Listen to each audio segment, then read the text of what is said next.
Welcome to In the Zone. I am Craig Zimmerman. This is number 91, ready to go in the books here. And we got a local guy that, according to me anyway, is wearing a foreign color. Mike Biebuyck, welcome in. Craig, thanks for having me. Yeah. So Mike, I know most things about you because you've been here forever. Tell us where you were born and raised and who your parents are. Yeah, so I was born in Mount Clemens, raised in Marine City / East China. So my mom is Pat Biebuyck, teacher at the high school for many years, yeah. And then my dad's the late Jim Biebuyck, so a lot of people know him as well from the funeral home days back in Marine City and St. Clair. Yep. And if they don't know, Jim was before Randy got involved. Yeah, he was between Merlin Trumbull and Randy. So, yep. So he was at the old funeral home, we're next to Randy's, that is now on King Road. Correct. Yeah, they moved that out there and turned that into a house. Yeah. So fond memories of that stuff, and even prior to that, growing up at Market Street at the old funeral home there. Correct. Yeah, we lived up there for 10 years. I lived up there. So. Okay. So if we don't mention your sister, she's going to get mad because she's going to watch this on YouTube. Yeah. So my sister Kristen, she lives in Indianapolis. Okay. So she's been there. Well, she was in Indianapolis for a while. Moved to Denver for a year. And then she's been back there, I think, like 6 or 7 years. So, okay. Yeah. She's got kids? So I have 2 nephews and a niece down there. Okay. So, yeah. And then, so you decide you go to Marine City High School. Correct. Which grade school did you go to? So I went to Holy Cross. Okay. Until 4th grade. And then when we made the move up to the house on Vista Bell, where my mom still is, I went to Pine River. Okay. And so the plan was Pine River for 2 years because it was 5th and 6th grade in elementary. Well, when I was in 5th grade, that's when they decided that they were moving 6th grade to the middle school. Okay. So I went from Holy Cross to Pine River for a year, then to the middle school, and then on to Marine City High School. Did you play sports in high school? I'll say I played sports my freshman year and sophomore year, and then I was on the roster when my junior year for football. Yeah. Okay. Yeah. Was Coach Bob your coach? So Coach Bob was there when I was there. Yeah. Okay. Yeah. What position did you play?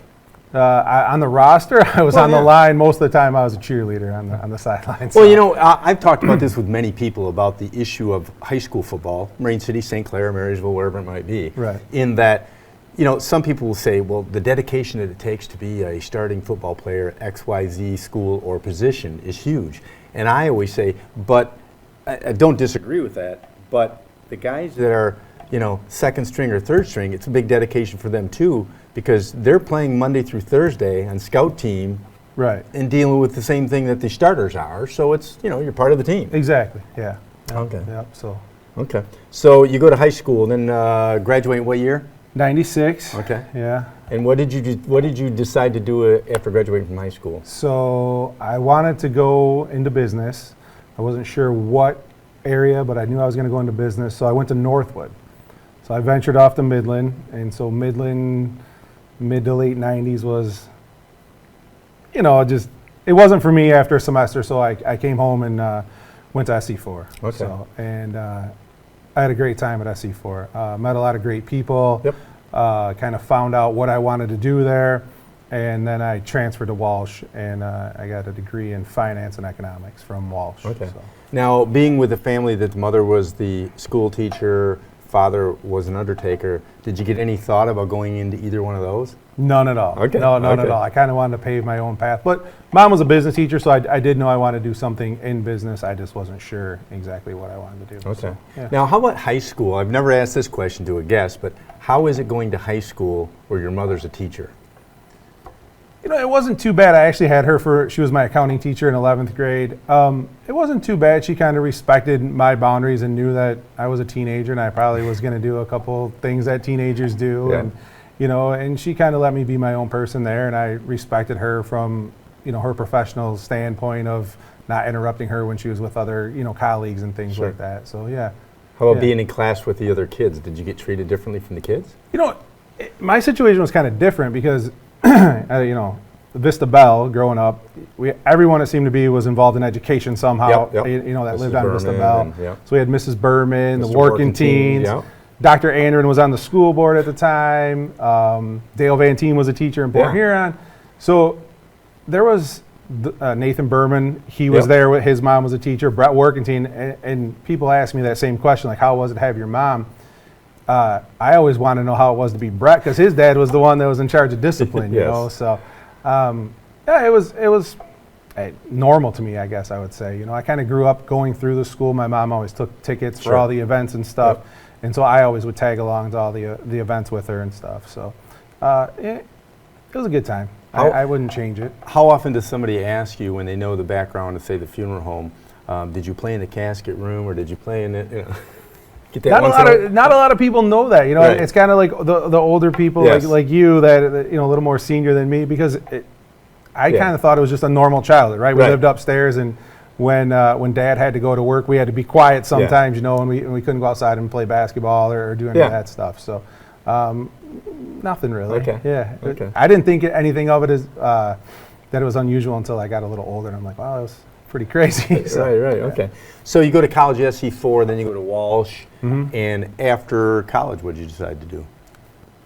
I went and worked in an office for a couple months, and I'm like, I really don't like these four walls. So to go through college, I was a landscaper. I really liked it. I liked being outside. Everything was changing every day. So I hooked up with Dave Vandenbosch, and I started working for him. Mm-hmm. And then I was there about 8 years, and then I went off on my own, and I've been doing that the last 14 years. So. Okay. What's the name of your company? Premier Lawn Care. Okay. Yeah. And so, how many people you have working with you? So I have 4 full-time guys now. Okay. At one point we had 10. And then I have 1 part-time guy, a former baseball player that comes home for the summer and helps us out. So. And with a small business, explain the process or the focus of what you're doing. Obviously, there's many things from planting bushes, trees, shrubs, cutting grass. Go through it all. Our main thing is maintenance, right? Like the weekly cutting of the grass, weed whacking, edging, trimming, blowing off. Then we do spring cleanups, fall cleanups. We also do a lot of softscape, so planting trees, mulching. I don't really do any hardscape like the brick and things like that. Okay. So, yeah. So what type of area do you cover in general? Pretty much the Tri-County area. Okay. Yeah, we do some work up in St. Clair County, but I used to live in New Baltimore, so we were based out of there. So we do a lot of Macomb, Oakland, and a little bit of Wayne County.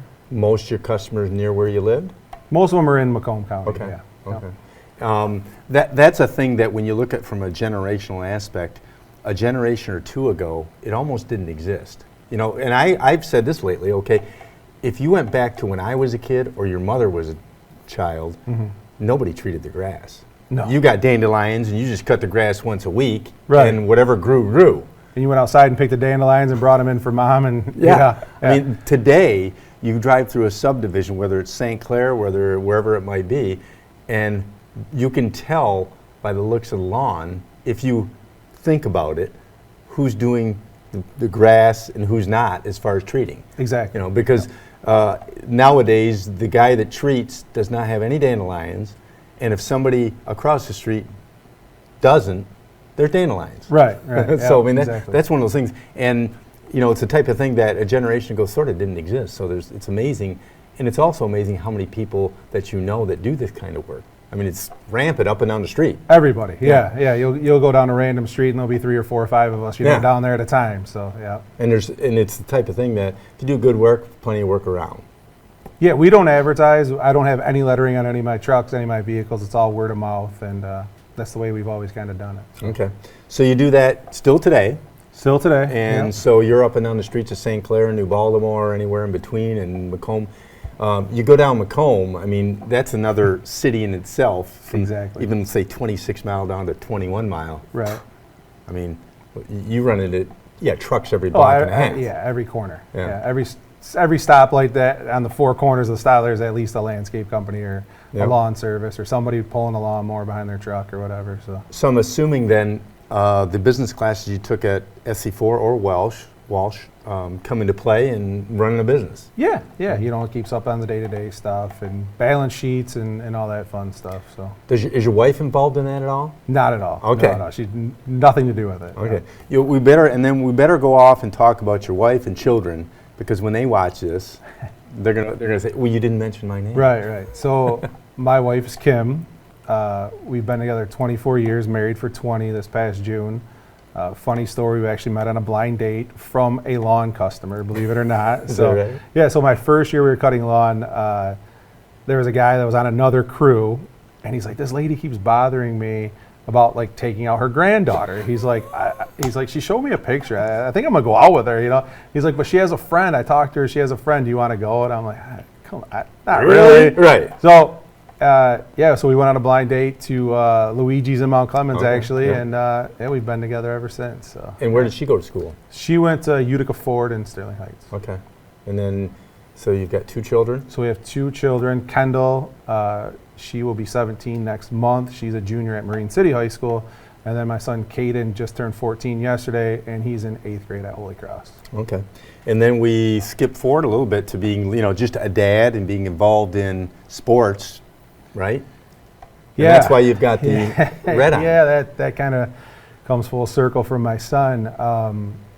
When your kids are younger, you throw them kind of in everything and hoping that they'll find something that they like. So he was in baseball, and I was working a lot of hours at the time, and I would show up to his T-ball games, and I would be like, he's going to hit the ball to first base. And my wife would be like, why is he going to hit the ball to first base? I'm like, the way the coach has him standing. So, I would take him out in the backyard, and we'd work on some things, and he would go to his next game, and I'd be like, the coach would lift him up and kind of move, and I'm like, he's going to hit them. She's like, well, if you think you're so smart, maybe you need to try this coaching thing. And I said, all right, fine, I will. So I started coaching him, and then we involved into a pitching machine league. And then I had a buddy of mine approach me, and he's like, hey, I'm starting a travel ball team. And I'm like, I'm good, man. Like, I don't want to be, I don't need all that weekend stuff. And he's like, well, I'd really like to have, your son on my team. So he's like, do you want to help coach? And I'm like, all right, I kind of got suckered suckered into it. So he did that. And then after a year, we moved to a different organization, HITS organization in Chesterfield. And Rob, the owner, asked me to coach with him, and he was a huge influence on me with coaching and just strategy and everything involved with that. So we were there for a couple years. We built a team, and we were probably the best team in the whole Midwest at 9 and 10. Well, 10U, 9U we were just kind of building, but we were one of the top teams in the whole Midwest. We would go play in Indiana. We played in Tennessee. We were playing in Ohio, and having a lot of success. But with success, we kind of got bumped up a level. Sure. Competition level goes up. Yeah. And so my son wasn't having as much fun, right? Harder competition, which is always good for anybody. He was struggling a little bit, so we moved orgs again. But I still stayed in contact with Rob. Well, while I was working with Rob over there at HITS, my son wanted to take hitting lessons. So I'm like, okay. So he was actually hitting with Ryan Cockey, who was the coach up at SC4 at the time. And Ryan's like, hey, I'm kind of busy, but I have an assistant of mine. I'd love for you to, I think it'd be a great fit. I'd love for Kaden to work with him. So I meet this guy, Nick Black, and we hit it off right away, and my son hit it off right away. So when we left and went to a different org, I was still good friends with Rob. And he's like, hey, have your son keep hitting with Nick. It's not a problem. Come in. So we were always continuing hitting with Nick, but at the new org, I wasn't a coach. And so Nick's like, how's it going over there? And I'm like, it's going pretty good. He's like, do you miss coaching? And I'm like, I really do. I did. I'm like, I just missed the whole thing around practice and the game day and the strategy and the in-game stuff. So we were talking and everything. And then he's like, hey, a lot of snow coming tonight. I'm sure you're going to be busy with work. And I'm like, yeah. And I'm like, I don't need any buddies in the middle of the night that need their driveway done. So the next morning, my phone's ringing. And I'm like, I look down, I'm like, Nick Black. I'm like, I'm good. Like, I know what this is. I'm not doing your driveway. So then my phone pings, and he's got a message, and it says, hey, I don't need my driveway plowed. I'm all set, but I need you to call me. And I'm like, okay. So I call him, and he's like, hey, I wanted to tell you last night, but there were some people around. He's like, I got the job at St. Clair, and I'm going to be the new baseball coach at St. Clair. I'm putting together a staff, and I'd like for you to be a member of my staff. And I'm like, sure. And he's like, you don't want to talk to your wife? And I'm like, all right, maybe I should go home and talk to her a little bit. So I went home, and she's like, what are you talking about? Like, you're not going to do that. And I'm like, I think it would be great. And so I called Nick, and I'm like, I have an issue because of Kaden. Like, I'm kind of dedicated to him. Like, right. Baseball is all about whatever he wants to do and wherever he wants to take it. So I'm just doing whatever he wants me to do. So he's like, hey, bring him. You can bring him to practices, have him come around the guys. You know, he can come to workouts. And At this point, was your son Kaden involved in St. Clair schools? no, Because you were still living in New Baltimore. Yes, we were area. still in New Baltimore at the time. Okay. So I'm like, all right, I'll do it. So when I took the job with Nick, and then we had a couple practices, and we met up with some of the guys, and Kaden kind of fell in love with some of these guys, and it kind of reminded me of my youth. Like I said, when my mom used to take tickets at all these games back in the day, She knew everybody. she knew everybody, but I was like 8, 9 years old. So when I'm sitting there watching a football game or like a basketball game, and I'm seeing, you know, people like Eric Gunderson, and I'm like, oh, you know, Freddie Windsor, they're like larger than life to me. You know, I'm 8 years old. So I started to see that in my son, and I kind of knew I'd made the right decision, you know. And he still, it's kind of funny, he still has some social media contacts with some of those guys like Jacob Turner and Luke and Logan Ellis and Brendan Cole, who kind of took him under their wing a little bit when he, you know, the first year when we were up there. So he still talks to those guys, and they check in with him and see how he's doing and what things school like is that. what school is Kaden going to? So he's at Holy Cross right now, and he's Okay. going to finish up. I'm like 95% sure he's going to go to St. Clair, you know, to play for Nick. But he's at Holy Cross, so I said, hey, if you want to continue a faith-based education, And they've got a good program there too for baseball. they do. And I said, you know, we can explore other options. But he really wants to go and play for Nick. So yeah. Okay. You know what's interesting too is you talk about these travel leagues. Yeah. Travel teams. It is so different today than it was even like 15 years ago, 20 years ago. Oh, yeah. As far as competition level, as far as commitment to practices.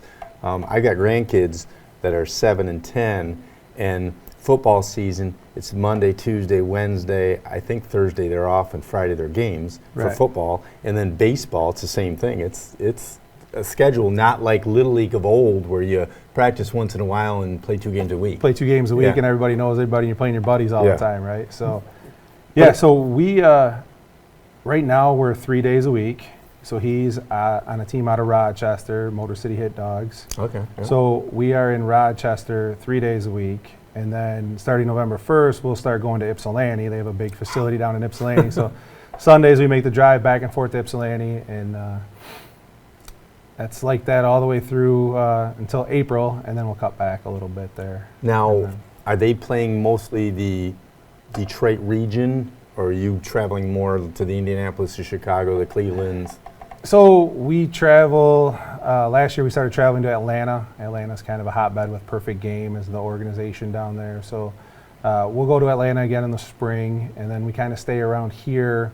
I say here, the Midwest, so we'll venture down to Indianapolis a couple times.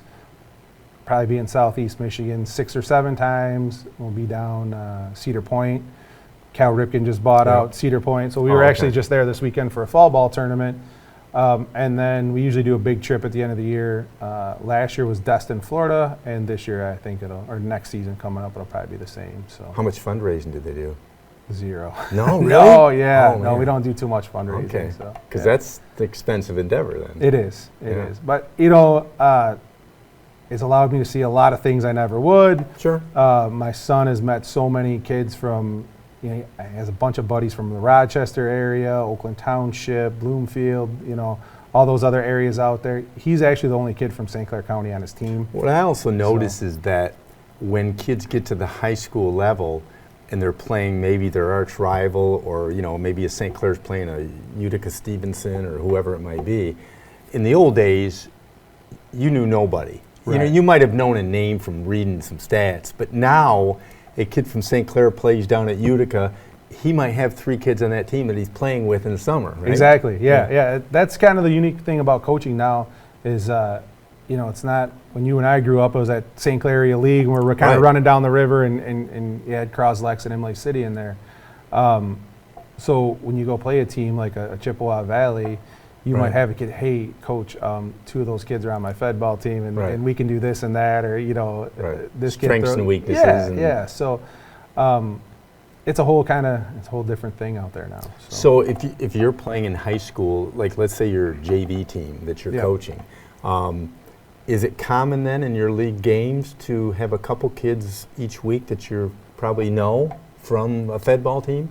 Oh yeah. Okay. Yeah. There's a lot of similarities between people, or even like at Hits. So there's a guy, he's another trainer over there at Hits. He coaches a 16U team. Okay. So I'll call him up and I'm like, hey, I'm playing against 3 of your players, and he'll be like, he'll give me a little bit of information too, but they're still his summer players, right. You know, and they're guys that he trains all year. But yeah, so then you'll see those guys, and then you'll kind of see them around the facility when you're training and things like that. So yeah. Okay. Yeah. Okay. So tell me about JV baseball at St. Clair. Are you involved in it in the fall as well, or is that just the travel team that you're doing? Right now, it's just the travel that we're working on. We got a couple of things that we're going to announce this week for St. Clair baseball coming up. A couple of exciting things going on over at the field and stuff. We're always talking and working on things that we can do to improve the program as far as the facilities, things we can do to help fundraise stuff for us. Those sort of things. We're all of us coaches are kind of in contact on a regular basis and stuff. We did create a pretty cool thing last year called the Leadership Council. So there's a representative from every grade, and then the junior class and senior class has 2. We'll get together once a month over at a coach's house or something. We usually have some food catered in, and we just kind of sit around and talk about things they like, things they don't like, things we could maybe change, things that some people may be talking about at school, but they don't want to tell us as coaches. The guys in the Leadership Council kind of bring those to us. They don't, divulge anybody's name or anything like that, but it's like, hey, coach, you think we could maybe try this or do that? And then every year we let those guys kind of design a new uniform for us. So we kind of have the home, away, and we have an alternate, so they get to kind of do that and put their stamp on it. And one of the cool things that they always want to do is they always want their last name on their jersey. So not a lot of people in high school are doing that. So yeah, we work with the Leadership Council. We have a meeting Saturday night. Actually, it'll be the first one for this off season to get ready for next season. So you're the head coach on JV. Yes. Who are your assistants? So John Terrell, who's kind of like a St. Clair Little League guy. He's been around for quite a while. And Owen Vagey, who is an Marysville guy. He played up in Marysville. He just graduated a couple years ago, actually. Went to SC4 and had some arm issues, and they kind of said, hey, you need to shut it down.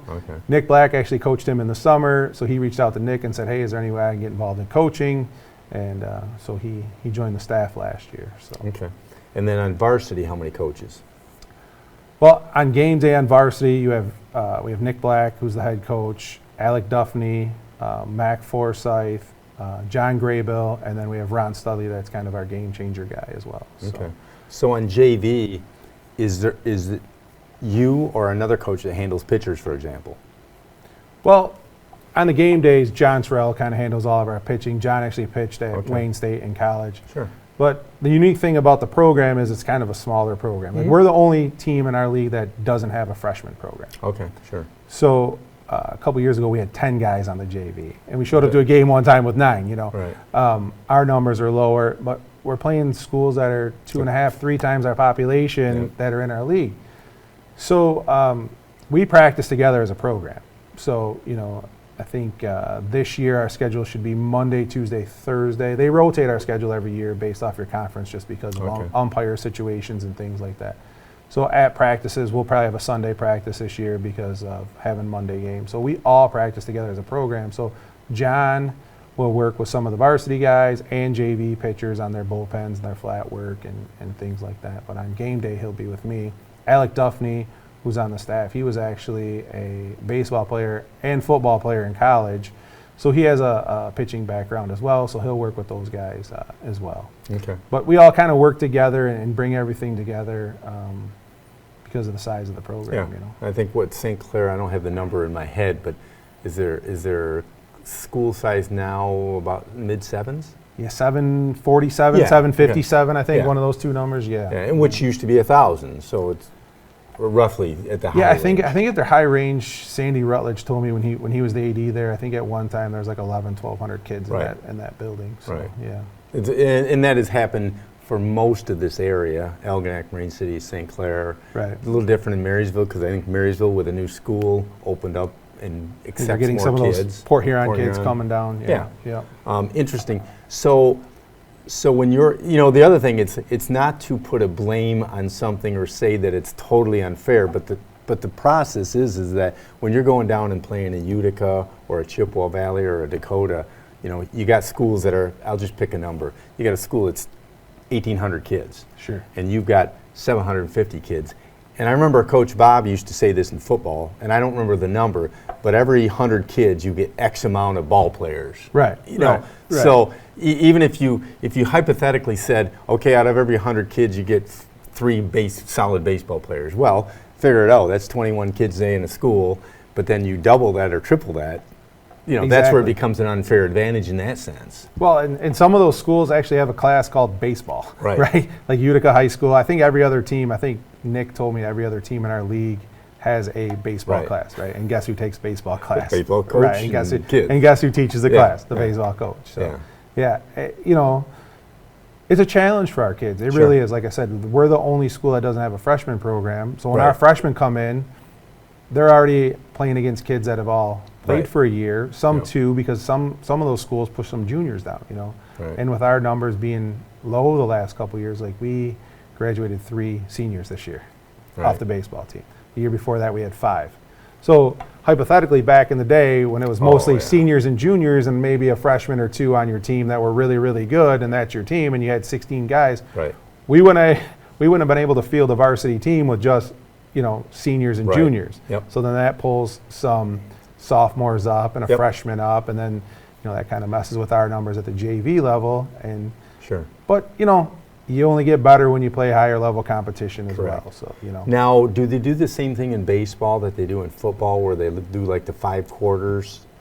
Can a kid play on JV and play on varsity for so many innings? So the unique thing about high school baseball, you know, basketball, you have JV and varsity, they play together on the same day. Football, you know, JV's on Thursday, varsity's on baseball, we play on the same day. Okay, so there is none of that. So like if JV's home, varsity is away, and vice versa. Okay. So there's a lot of shuffling that'll kind of happen, like if someone needs an arm or someone Right. got hurt, Kid or hey, might go up. Yep, a kid might go up, so he could be on JV, say for game 1, because we play series during the week. Mhm. So a kid could be on JV for game 1, then have to go up to varsity for game 2, and then might come down to JV for game 3. So Okay. Very busy Yeah. schedule. it is, it is. So we're now in October. What's going on? You said you're going to have your first meeting coming up this weekend Yep. to talk baseball, Right. About the upcoming season per se. But you're still training for your travel ball. Yeah. Okay. Yeah. yeah. Where do you train at? So my son trains out of Rochester. Okay. So yeah, Rochester, and then like I said, come November, December, we'll start heading down to Ypsilanti as well. So, Is this at a dome or a so gym? Or? we have an indoor facility in Rochester, and then Ypsilanti is actually an old middle school, Okay. and the gym, it's I think about 110 feet down the right field line, about $140 to center field, and about $130 down left field line. But you get a lot of work in there and a lot of reps, and you know, it has tall ceilings and things like that. Do they so. play any baseball? It's like these facilities, all like over in Romeo, the domes and any of that baseball? Yeah, you know, it's mostly geared for like kids like 12 and under, kind of Okay. that indoor stuff. You know, Sure. as kids get a little bit bigger and Oh, right. stronger, yeah, it doesn't make a Hitting lot of into the sense. ceiling every Right. every hit, every Yeah. pitch. Okay. Yep. Sounds like we covered everything. Anything else you want to cover with baseball? Yeah, you know, it's been a blessing to kind of dive into baseball really with my son and with the program. So I'm just looking forward to what's coming up with him, and you know, he'll be at St. Clair, you know, like I said, probably 95% sure next year. So the opportunity to kind of be his head coach, I've never been his head Right, coach, right? I've okay. always been an assistant. That I'm looking forward to that, and I'm looking forward to having him in the program. Okay. So yeah, I'm just looking forward to seeing him take the field Okay. as a high school player. So. Now, so this, we talked about the numbers, say, shrinking in the area. So you Right. got less kids. You go to a high school event or something, will you talk to kids and say, hey, we need some more baseball players? We try, Okay. you know, we try to get as many kids as we can and try to keep kids involved. And that's kind of why having John Terrell on staff, you know, he's been on the board at the Little League forever, so he kind of he has knows those who's who. kids Yeah.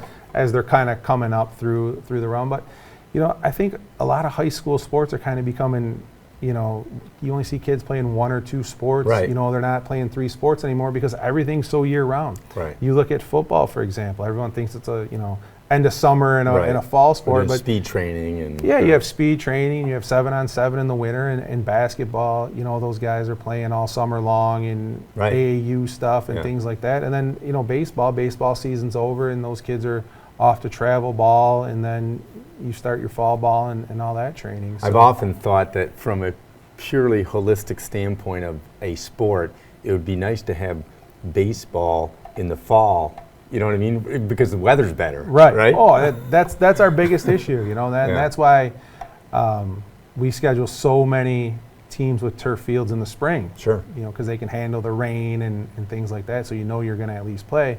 The problem is no one in St. Clair County has turf, so you're traveling out to Oakland County quite a bit, with Brother Rice, and we played. That facility's pretty amazing. It is. Actually, my son played there last weekend, and or 2 weekends ago, and he's gonna play there this weekend. So. And it's amazing that I think that's a natural thing that is coming more and more, and I think you will see it in the coming years.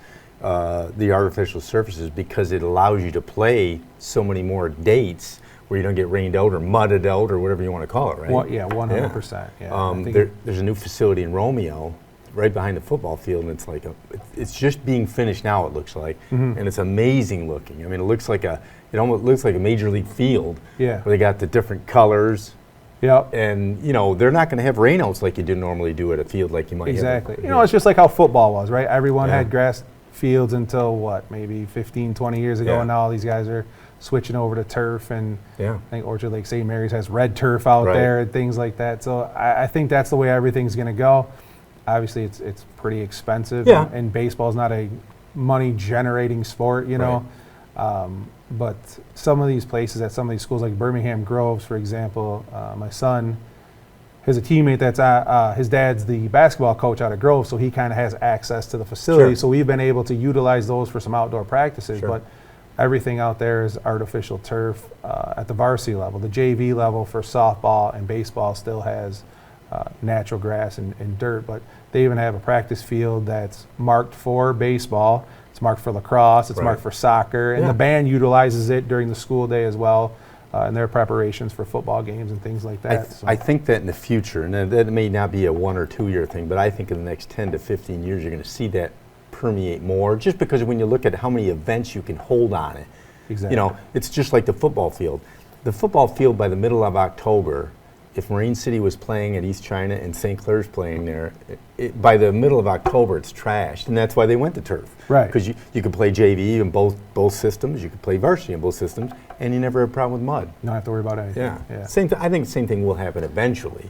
I think so too. I think you're going to see more of that coming, but like everything with the shrinking size of the district and stuff, there's less fundage and things like that, and there's just a cost involved in everything. So. Well, thanks for coming in, Mike. Craig, thanks for having me. Here. Always good to see you. Everybody knows that if you want to see somebody like Mike come on the show, the phone number's up there, 586-707-5811, and we'll look forward to seeing your other St. Clair baseball coaches coming up in the next couple weeks. Yes, sir. Thank you. Thank you. Good to go.